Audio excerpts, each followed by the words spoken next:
Hi, welcome to Tasteland. I'm your co-host, Daisy Alioto, and I am solo dolo today as Francis is traveling. Today's guest is Tove Danovich. She is the author of Under the Henfluence, Inside the World of Backyard Chickens and the People Who Love Them, which was a finalist for the Oregon Book Award.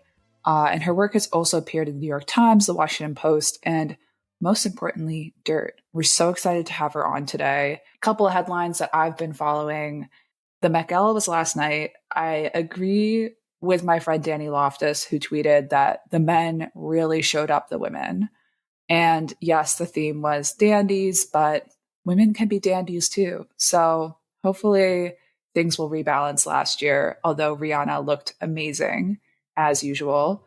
DoorDash made a couple of acquisitions this morning, and it leads me to wonder whether we're entering a period of extreme startup consolidation. It will be interesting to see market leaders in different categories sort of gobble up their smaller competition. And finally, I wanted to tell you that Clone, Dirt's project with Boys Club, which we're pitching as Drudge for Technology and Culture, will go live tomorrow or today, depending on when you're listening to this. It will live at clone.fyi. Bookmark the tab. We're going to update it hourly, and it will be a good respite for when you're overwhelmed by Substack and X. But I can see that Tova's in the waiting room, so I'm going to let her in now.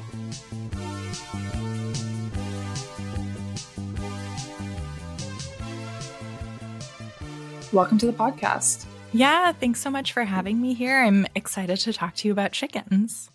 I have so many questions for you. I have not interacted with a chicken in a while, and I wish I had more opportunities to interact with them, but this is an everyday thing for you. Well, it was. So that's kind of one of the funny things about still talking about chickens is I got divorced like a year and a half ago, and I'm in an apartment now where it is not super chicken friendly. So my chickens live in a beautiful B&B in the countryside. And I have actually gone to visit them a couple of times. I should be going back in a month, and they're living their best life out there. But I've had to transfer my affections to wild birds instead. As a child of divorce, I completely understand the position that your chickens are in. So is that going to be the follow-up book? Because this sounds like a really rich hybrid memoir. Yeah, so that is on the table. I'm one of those writers where I have too many ideas but one brain. So I'm actually finishing a novel right now. Amazing. I just did something completely different, but my next idea is actually a memoir about rewilding the yard, which I kind of wrote a little bit about in that piece I did for Dirt. So I loved that section. And I definitely think, well, it's interesting. I remembered highlighting the where you were sort of trying to tell your husband like what's a weed and what's not a weed, and saying, "Oh yeah, that's what's weed and what's not a weed could represent a clever and funny recurring moment in the marriage, or maybe a root of like a really big fight." Yeah. I mean, it's funny. I mean, I think any of us who have gone through any kind of breakup, you go back and you look through like when should I have known, or like were there signs? And the difference in our approach to nature is certainly something that I have thought about a lot, which like, was that the thing? I don't know. It's so many things at the end of the day. Relationships, and especially marriage, are so complicated and complex. And in a lot of ways, I feel like it's kind of like my only topic.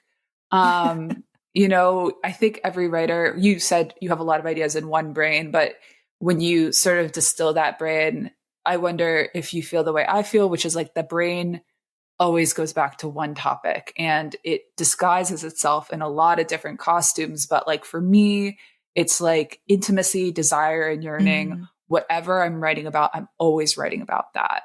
And I have friends that feel similarly about different topics, but I'm curious if you have like a topic that is kind of the topic of your life. Yeah, I've thought about that a lot too, because I've similarly written about a lot of different things. And I think curiosity is kind of the big one for me, is just like interest in the world around you in whatever form that takes. I'm just kind of so endlessly curious about people and relationships and our relationships with like non-human animals. So I think in that way, relationships also come up a lot. But yeah, just this interest in the wider world, because there's so much going on, and I wish I had more time to explore more of it, but alas. I was thinking actually yesterday about something that almost, I think it's like a version of having a curiosity gap relationship, but have you ever talked to somebody who's like a default no person? Ooh, I don't know if I have those people in my life, but You're well curated. yeah. Yeah. I tweeted, obviously this is hyperbole, but talking to a default no person kind of feels like being stabbed because because of my position and having my own company, I'm able to follow my own curiosity for so much of the day that when I hit a roadblock of somebody who's not like doing the sort of improv yes and thing, Yeah. it just feels like such a psychic disruption. Yeah. People have their own reasons for being default no, and I do respect them, but we don't get along that well. No. Yeah, I think I'm a very curious default, maybe. I think like I'm often a little bit scared to do something new, especially for the first time, but I want to say yes. So then I have surrounded myself with friends who are so excited about things that I'm like, well, I have to say yes to this thing that you have proposed. I would never in a million years have done it, even though I've thought about doing it. But now that you're saying we should do it, like, let's go. Other people's enthusiasm is so infectious. I actually had a wildlife encounter recently, which is somewhat improbable given I live in the suburbs, but there's a raccoon that lives in the eaves of our parking garage. And we were walking from the car and my husband just so casually was like, raccoon, and pointed. And I was like, it was just like, I was like, what? He was like, raccoon. And I look up and he's just curled up in the eaves. And I've seen him a couple times and I'm like, is this normal behavior? Like he does not seem sick or rabid. And I don't really know what the animal control operation in our town even looks like. It would be bad if he fell on somebody or their car, but he didn't really seem like he was going to do that. So I was like, wow, this is like such an unexpected encounter to be having. Funny. That's something I've been writing about a little bit. I have this column at Earth Island Journal, and I write about kind of urban wildlife and like our relationships to them. And the most recent one that just came out is about coyotes, and they're everywhere in the United States. Like their population has really exploded over the last, 50 years or so. But people still see them in our neighborhoods, and we're like, what is this wild creature doing crossing the road in the middle of this busy intersection? Especially if you see them in the daytime, there's something about us where we're like, well, it's one thing if they're out at night, but surely like you're rabid, something's wrong with you. But there are like historical accounts of coyotes being around humans forever. They have a very, they live well with or close to us and do well in those circumstances, especially like they catch a lot of rodents. We are a producer of a lot of trash that brings rodents, similar with raccoons too. And yeah, it's really fascinating to me that humans in general, I think we have this idea of wildlife and wild animals as something that's out there. But if you stop to pay attention, there's really a lot of it really close to home in the eaves of our car parks. Can I ask a really dumb question? Sure. So obviously I know there's like wild dogs and wolves that became domesticated breeds, but is there a line from coyotes to domesticated dogs? There's some crossbreeding. So there isn't like the coyote, I guess they're coy dogs is what they're called when they interbreed. But it's not like you wouldn't want one as a pet. I'm sure someone has one as a pet somewhere. But yeah, they are all canids, I think can interbreed, which is why you get like wolf dogs and things like that. Yeah. So interesting. When I take the train into the city, there are a couple places where they have the fake coyotes out. Like on a pier is one, and there's like a big empty space with one. It always fakes me out. But the fake coyotes are just such an interesting like they're almost like a talisman to me. Yeah. Like when I see them, I'm like, I don't know about the fake coyotes. I don't, they must be, maybe they're to scare off geese. Okay. Maybe they don't want geese like congregating in those areas. It's weird because it usually goes the other way. Like you see like a fake owl or something to scare off birds and bats. But yeah, these are definitely like dummy decoy coyotes. Funny. So I was going to ask you what changed about the chickens since you wrote about them in 2023. Obviously, they've been a lot rehomed. What was the process like of finding a new home for them? Like, did you just go on Craigslist like, hello? No, I was so particular and it took many months. My ex and I still have like a very, I don't know, cordial to good relationship. We co-parent our dogs. So the chickens were still at the old house for quite a few months while I was trying to figure out where they were going to go. They had been together as a flock at that point. I mean, I think the newest ones I had gotten a year previously, but I had been keeping chickens for 5 or 6 years. And so they had all been together as a flock for a really long time. And chickens are social animals, like flock hierarchies are pretty important for their well-being. And I didn't want to split the little buddies up. That seemed mean, but finding a good home where 8 chickens can go together is a little bit difficult. But it was really important to me to do that if I at all could. And my friend, Erica Berry, who's a great memoir writer, I know Erica. Yeah. We went to college together. Oh, great. Small world. Yeah. She lives here in Portland. She went to this B&B and was like, Tove, they have these chickens. And they said that they would maybe have a home for chickens. They're constantly taking in like wayward chickens that need homes from other people. So I went out to visit and they were so nice. And yeah, the chickens are just thriving. I wrote about Peggy in my book, and she's like one of the first 3 chicks I got 7 years ago. And she's the only one that's still around from that initial group. But she just had her 7th hatch day the other day and laid an egg the day before. So I do little like text updates to see how they're doing every once in a while. So yeah, they're probably even more spoiled in some ways than they were living with me, which is what I wanted for them. When you wrote the book Under the Henfluence in 2023 about the experience of putting this flock together, raising this flock, were there any responses to the book that surprised you? Yeah, well, I had a couple of people name chickens after me, which is the greatest honor. And I've just been flattering. delighted. I was like, please. And one of them too, I write in the book about getting rescue hens because there are some like problematic things about buying chicks from a hatchery, similar to getting like purebred dogs. Different situation, but like it raises some questions whenever you are buying animals, which then turn the animals into commodities. So there are these organizations that take chickens from egg farms where usually they are retired, quote unquote, after a year or two of laying because they're considered too old, even though, as we saw with my Peggy story, they can still lay eggs for a really long time. It's just that it slows down. So some people are doing organizations where they rehome some of these chickens from egg farms, and then you can like let them be a chicken for the first time in their lives, which is really special and wonderful. So someone did that because they read my book and then named one of those chickens Tova, which was so sweet.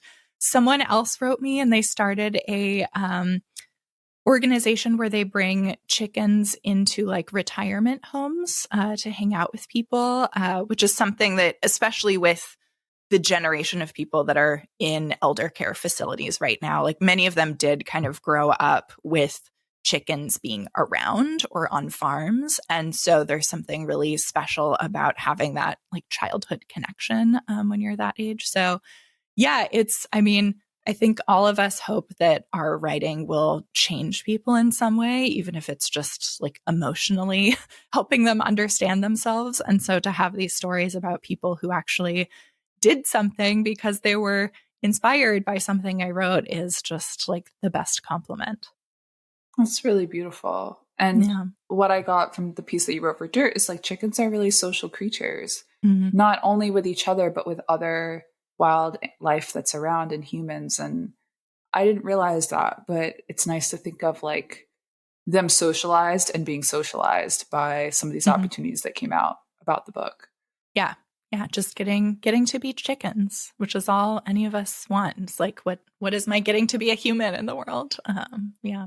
Well, so you talked about how the older generation, a lot of them grew up and chickens were around in some way, you know, maybe in Mm-hmm. the neighborhood. Where did you grow up? And like, what's your background with farming and wildlife? Yeah, I moved a lot growing up, just kind of like divorce and job reasons. So, from like 9 to 12 years old, I lived on an island in the Pacific Northwest and I did 4-H with my sheep and it was idyllic and beautiful. And we had a pet peacock.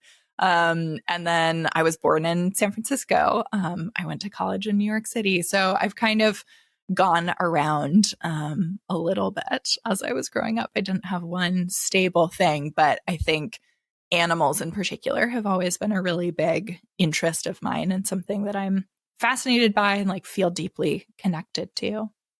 Do you feel particularly connected to the environment of the Pacific Northwest?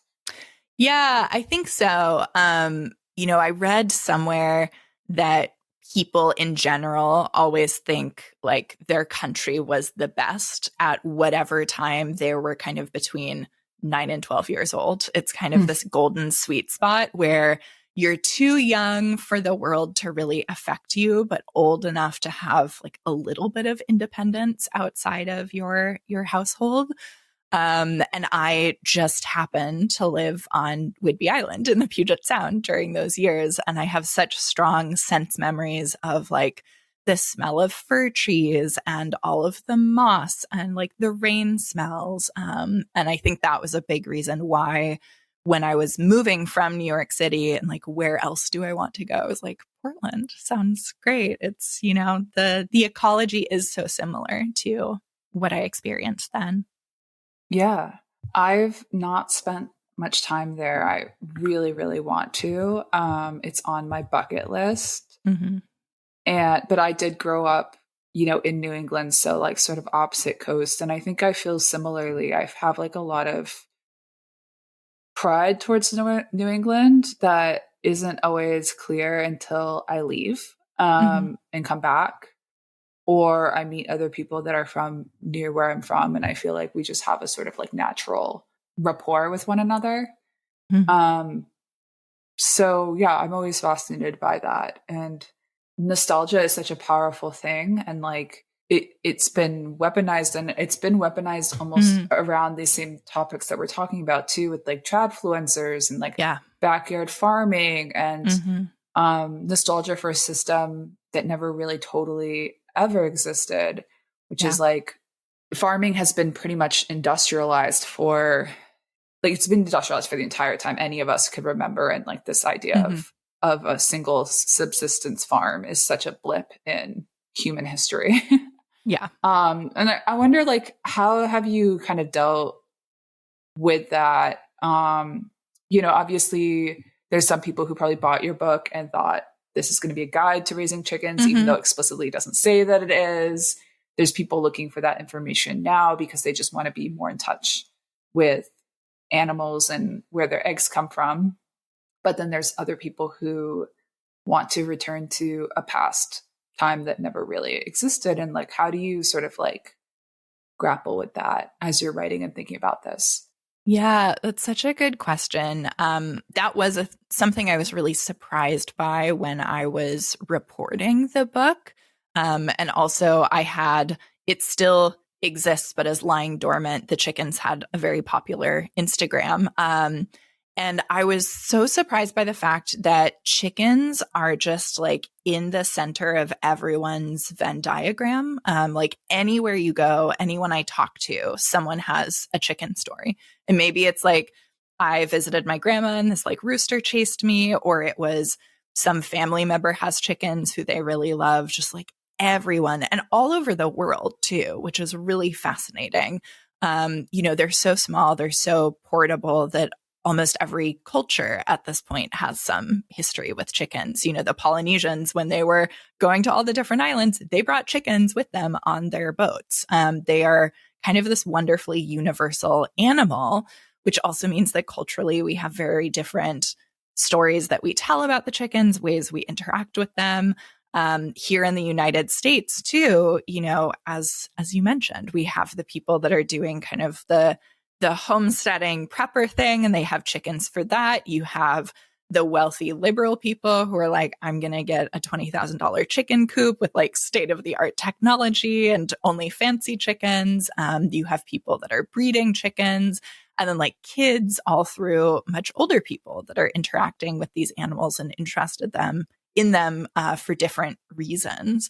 And I think that's, I mean, I have such mixed feelings about why we are divided. And I think like a lot of us, that kind of kumbaya, like we should all just get along thing.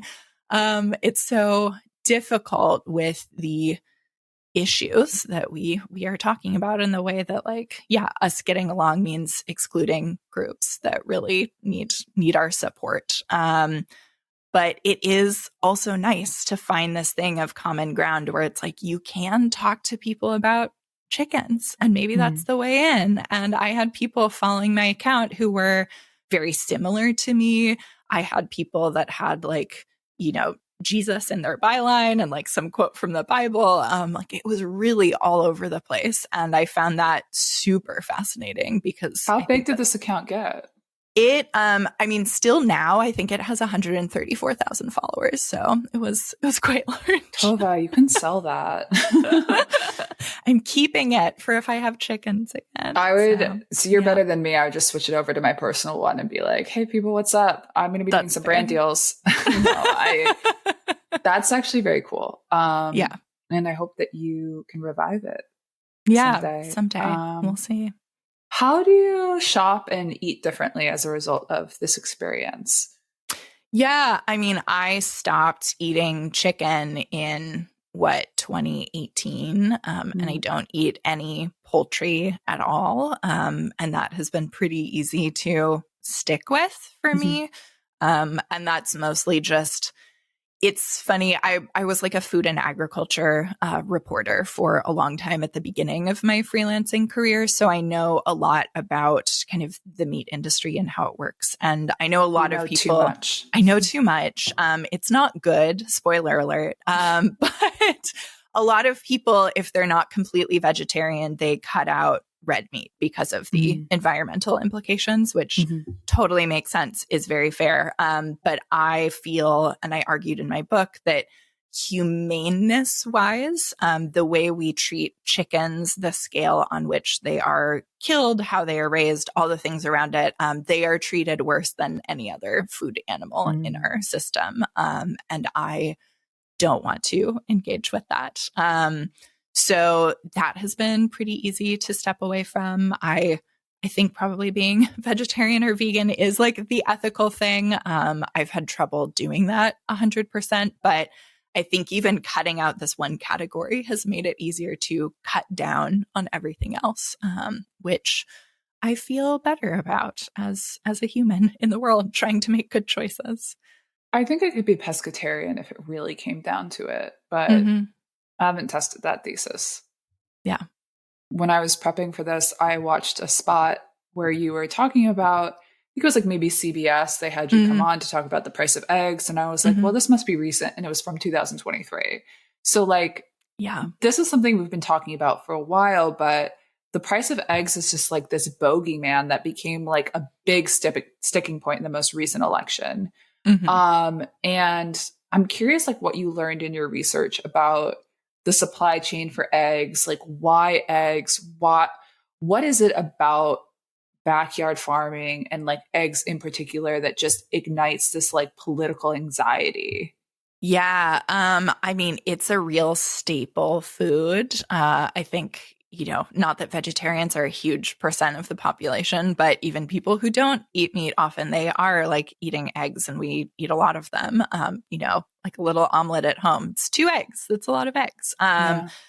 So I think most recently it's not just eggs. It is eggs in combination with like rent is so high and groceries in general are much higher, like post pandemic inflation. So I think eggs have kind of became emblematic of all of the other price crunches that we are feeling as our wages are not rising at all or going down. But yeah, it's really interesting. One of the first big pieces I did about chickens was in 2020 when everyone was in lockdown and chickens sold out everywhere because people were rushing to go out and get backyard chickens, which is kind of what happened this year as well. And one of the people that I talked to, who I also went on to interview in my book, he owns a hatchery, and he was like, throughout history, people go out and they buy chickens during periods of economic uncertainty and during presidential elections, which are also kind of a period of economic uncertainty. It's like election years somehow, at least, you know, some part of the population is like, everything is going to hell. I'm going to get chickens just in case the apocalypse is coming.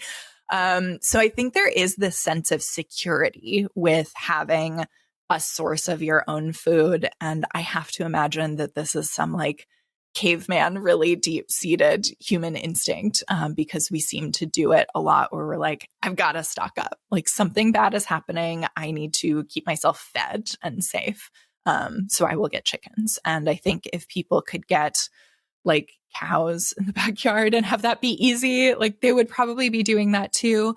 But chickens are simple because you don't have to slaughter them. You can just like have their eggs. And so it feels a little bit more humane. Like most of us know what it's like to have a pet, and chickens are pets that can also give us some food security. So I think that is what is happening there. Sort of like an advanced mode victory garden. Yeah, exactly. And like gardening got so big during lockdown too for similar reasons. So there's also something interesting around like eggs and eating eggs as like a symbol of masculinity that is like at odds with where the egg comes from. It's like the egg can only be produced by the female, but it's like there's something very masculine about consuming eggs. And I wonder if that feeds into this anxiety of like powerlessness at all.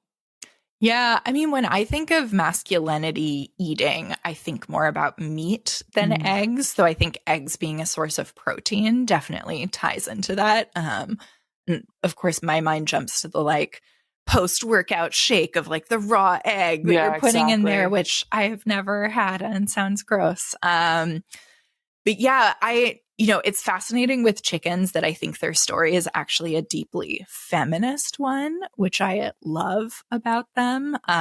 Say more about that. Yeah. This is interesting to me. It's great. So I talked to my grandma early on after I got chickens, and she was telling me how her mom, my great grandma, raised chickens for egg money. And this was kind of how she paid for like all of her school books, all of the music lessons, anything like special came from eggs. And I was like, this is fascinating. I'm going to do some more reading. This is a huge phenomenon, at least like in United States history, where eggs and chickens were kind of looked down on as not worthwhile to farm income. So if you were the man of the house as a farmer, you were concerned with like your large animals, your cows and pigs. You did like the big tilling of the fields. All of your income went back into the farm and maybe purchasing more land. However, anything to do with household expenses did not come from that income. Often it came from women who were raising chickens or had little gardens that were for sale, to such an extent that like egg money is a recognized phrase in history. Like you can look this up and find it in a lot of farming books. And so it wasn't just like the school books and things like my grandma said, it was actually clothes. It was all of your food for the house that you didn't grow yourself was paid for by chickens. So basically everything outside of the roof over your head and the land around you was paid for by chickens. And it was this huge economy where some women wound up making like way more money than their husbands. And yet it wasn't counted because even our agricultural organizations like the USDA were like, it's just women, like doesn't matter at all. And then World War II comes around. And suddenly somehow the USDA was like, actually, we think we could make more money by bringing chickens inside and kind of doing this factory model with them. And who should run it? Not all the women that have been raising chickens in their like yards in these smaller flocks of, like 20 to a couple hundred. Let's train the men to do these chickens. And so it moved into the industrial model that we now have. Women stopped being the ones who were responsible for chicken caretaking and eggs. And it became the system that we know today, where they are warehoused by like thousands, 100,000s in these windowless barns. And it's just like this huge industry that now is male owned often. And, if where there is labor, which is very minimal, it is frequently done by, like immigrants and very, very poor people. Sort of like the trajectory of like coding and using computers and drafting, where it's like, oh, that's secretarial work. Oh, never mind. There's money in this. Let's give it to the men now. Sort of like, it seems like a chicken was sort of like a rainy day fund for women before they could have their own bank accounts too. Like the bank account is the chicken. Yeah, exactly. And, a lot of grocery stores, it was kind of done in trade. So there was this huge local economy of like, me with my chickens, I go down and I have, $10 at the grocery store in my account and those eggs are going somewhere else. It's just kind of fascinating. Well, you've also written about beekeeping, and I'm interested how this compares to raising chickens, both historically and like the way that people treat it now. Yeah. I think it's pretty different. I don't know. I mean, I think people keep bees all over the world or interact with bees and get their honey in some way. So I think in that way, like our relationship with domesticated or semi-domesticated animals is pretty global across the board, regardless of what species you're talking about. Honeybees are interesting to me for a different reason. So I got chickens. I had this yard that I was really into. And I'm like, the next obvious thing for me to take on as a hobby is beekeeping. And I did that. I got so excited. I read all these books about bees. And I kind of thought that it was like better for the environment. It's like you're bringing bees in. There was the whole colony collapse disorder thing in the earlier 2000s that got so much press. And it's like, you need to save the bees. But I never actually looked into it as closely as I should have, because I was approaching it from a food perspective, which from like a farming perspective, honeybees are very useful to pollinate large monoculture crops of like almonds, where all you have are almond trees for acres and acres. Like you're not going to get local pollinators to go in and do that because they're like, we don't care about almonds. Why would we live here? This is not our habitat. So you bring in honeybees. However, when you bring honeybees into a nice yard that you are trying to do a lot of rewilding with, that you care about bringing in like native species, providing a habitat for local animals and pollinators, bringing in honeybees is kind of like dropping a giant high-rise apartment full of people overnight in like a small sleepy town. It really messes with the ecosystem in this way that I think not enough people are aware of or talking about. Honeybees, because they are managed by people, kind of get some extra defenses. Like we provide them with a lot of kind of like medicine, essentially, and food to make it through the winter. Like we're really propping them up. And so when they get sick, they're this giant colony. They have more of a chance of surviving, but they are passing on all those illnesses to all of the other like native pollinators. What are bee illnesses? Yeah, they have a lot of them. Is they're something mostly I have to worry about now? Bee flu? No, not yet. Who knows though? They're mostly like parasite mite kind of illnesses that lead to other stuff. So we're probably not going to get like bee mites all over us yet. Let's hope. I'm not being on my desk right now. Yeah. So it's kind of this thing where if you want bees because you love bees, or you're like, I'm really interested in honey production, like, sure, get bees. But if you are doing it to like save the pollinators, it is actually the worst thing that you can do. And this is where it connects to chickens for me, but I talked to this person at the Xerces Society that they do a lot with like pollinator and insect conservation. And this quote that I think it's like their director always uses is that saving the bees by getting honeybees is like saving the birds by getting chickens. And yeah, that makes sense. That's really interesting. Did you actually end up going through with it, or you looked into it and you're like, No, I did get bees, and they were so much work. Like, I really tried to prepare. I, had friends that were beekeepers. I asked them a lot of like questions. One of my hives swarmed immediately, which is when they kind of break off to be like, we're doing so well, let's start a new hive somewhere else. And then the others didn't last over the winter. And I was like, you know what? We're good. I'm good with bees now. Save it for the Airbnb. Yeah. I would go to a bee-themed Airbnb with hives. And I'm sure that exists. Probably. So I was reading your newsletter, which is wonderful. And I saw that you curated a list of books about animals for your May 1st newsletter. And I was hoping you could tell us about one or two of them and what makes them great. Yeah, I love animal books so much. I did this kind of very specific list of books that really look at kind of more of like the human animal relationship and have like a beautiful sense of wonder about them, which is not all of the animal books. So there are many wonderful books that did not make it on this list. But one of the ones, it's one of my all-time favorite animal related books I've read is Fox and I by Catherine Raven. It came out in the last couple of years. She's kind of a loner who is like a wilderness ranger, not very friendly with people. And she goes off to live in this cabin in the woods and starts being visited by a wild fox every day. And they develop this relationship. And it's kind of her relationship with this wild animal coupled to how it changes her relationships with the people around her. And it's just beautiful and magical. Like my new dream being best friends with a fox who like brings me their baby fox kits to come visit.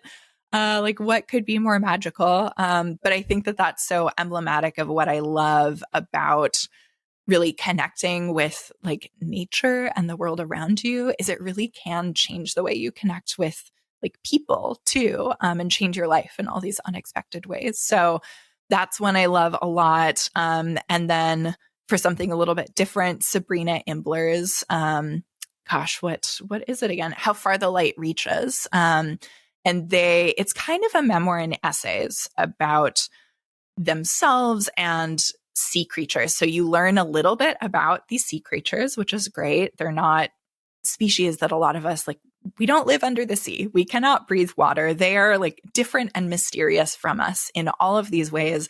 And yet somehow Sabrina bringing in their own experiences, like their family's history, makes me feel connected to these creatures that are so different, like finding connections between our species story.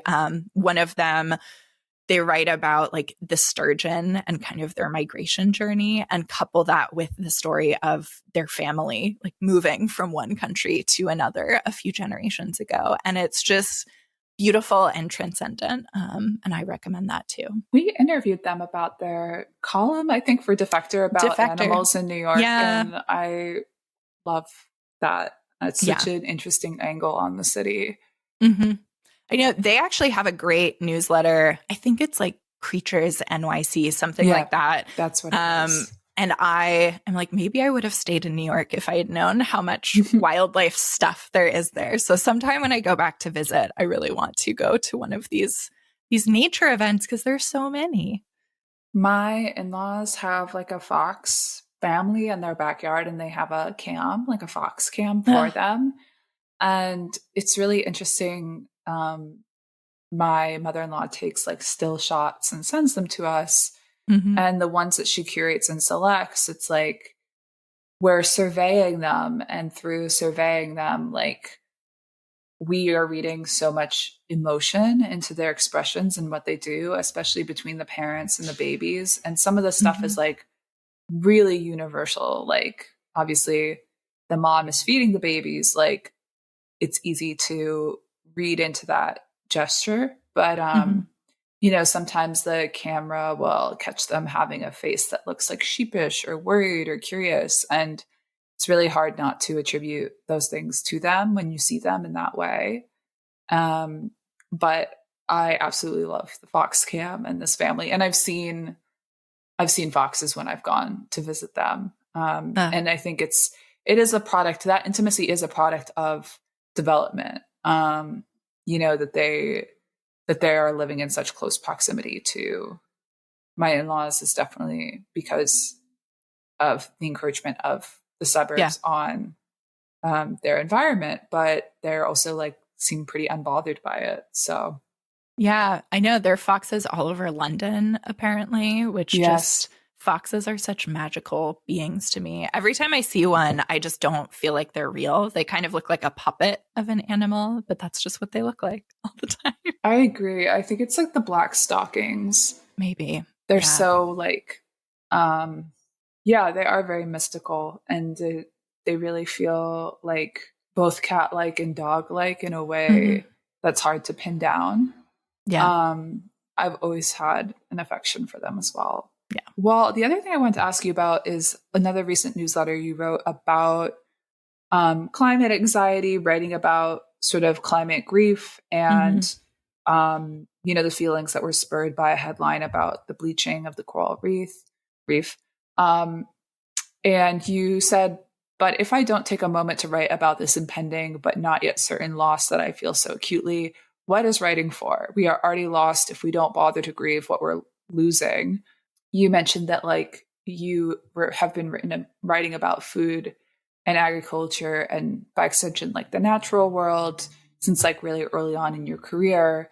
Um, so I'm curious, like, how do you feel about writing about nature and climate in this particular moment? And what are the emotional challenges and what are the sort of industry challenges as journalism contracts? And like, we have fewer outlets to write things that like represent following your curiosity. Like I was looking at your portfolio Hmm. and there were so many interesting things you've written about the history of NASCAR and beekeeping and things that to somebody else might seem just totally random, not connected at all. But you know, they are connected because they are all things that at one point pinged like your attention and Hmm. curiosity. And there are so many amazing outlets like Atlas Obscura that still Hmm. do this type of work, but obviously they're diminishing. So, I mean, it's not the most Yeah. fun topic, but like, how do you feel about it, and how do you cope with it?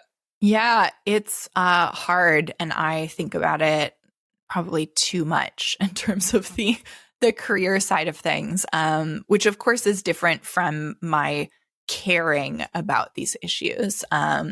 I think as anyone in journalism or probably like the arts in general, I was just at a get together last night and someone is involved with like a local playhouse and they lost, a $25,000 NEA grant over the weekend, which they did like manage to make up from in private donations, which is great. But, how many organizations aren't able to do that and are really like already struggling? And now that's even harder. It's really, I think it's hard out there for everyone. The arts have never been a great way to make a living. That's not why people go into it. But it certainly is getting more difficult.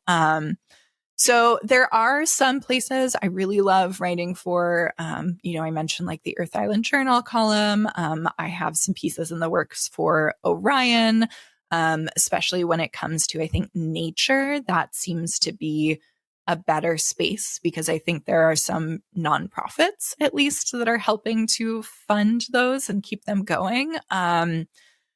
But yeah, one of the reasons I'm focusing on books, not like that is ever a great way to make a living either. But it seems more likely to lead to something that is a feasible career than freelancing on an article basis.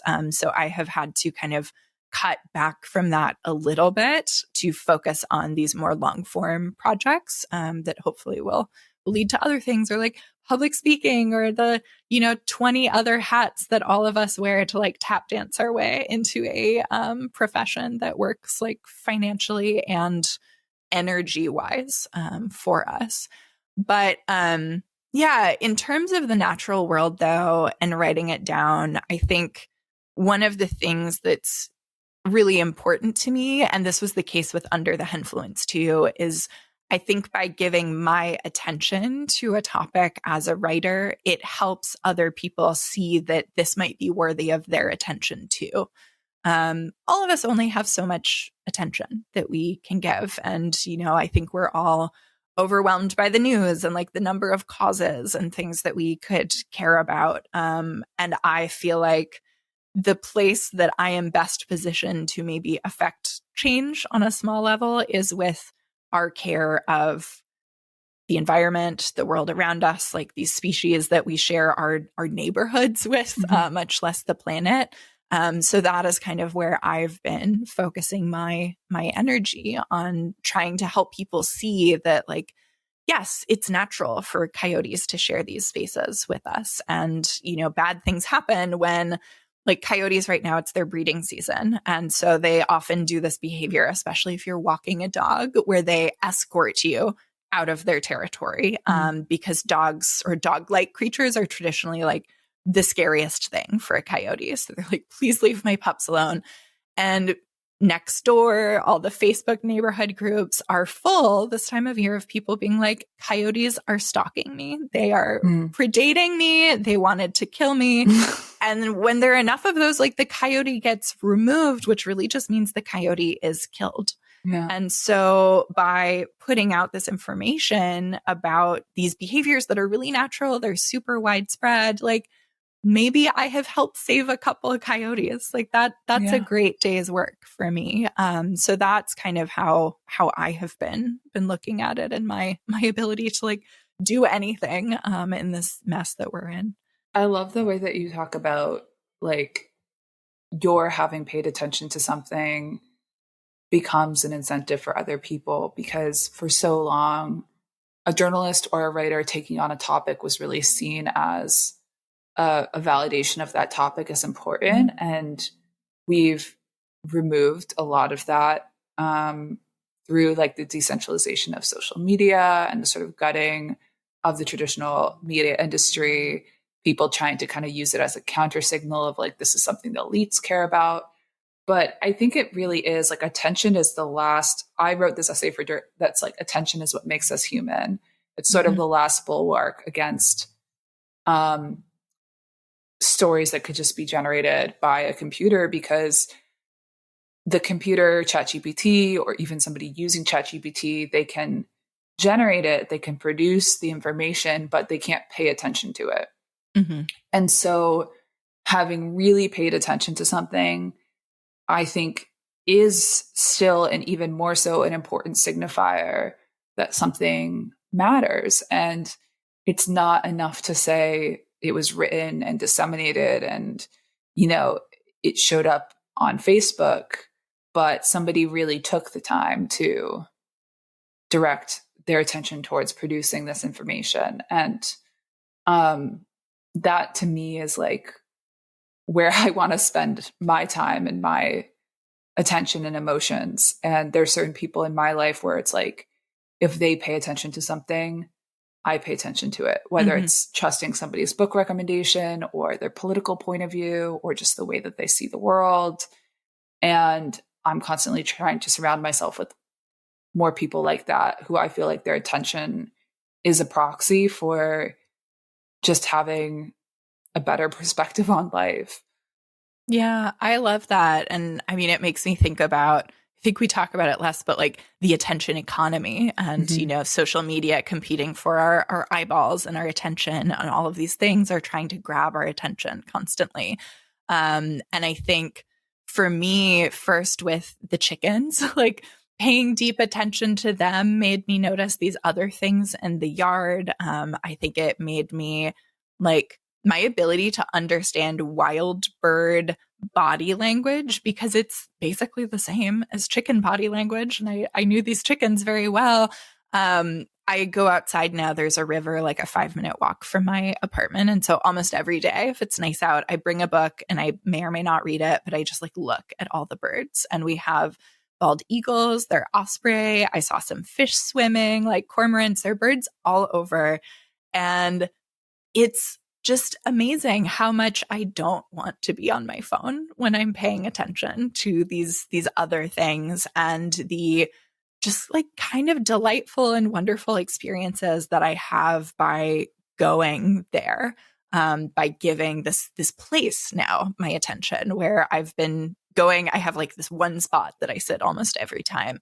And the way that that is different this month from like 2 months ago is really fascinating to me. I saw this crazy thing where like an osprey caught a giant fish, and then a bald eagle swooped in and he wanted to get that fish. And then the Canada geese like rushed at the bald eagle, and then some crows were like harassing him in the air. And it was like, this is crazy. This is like a soap opera.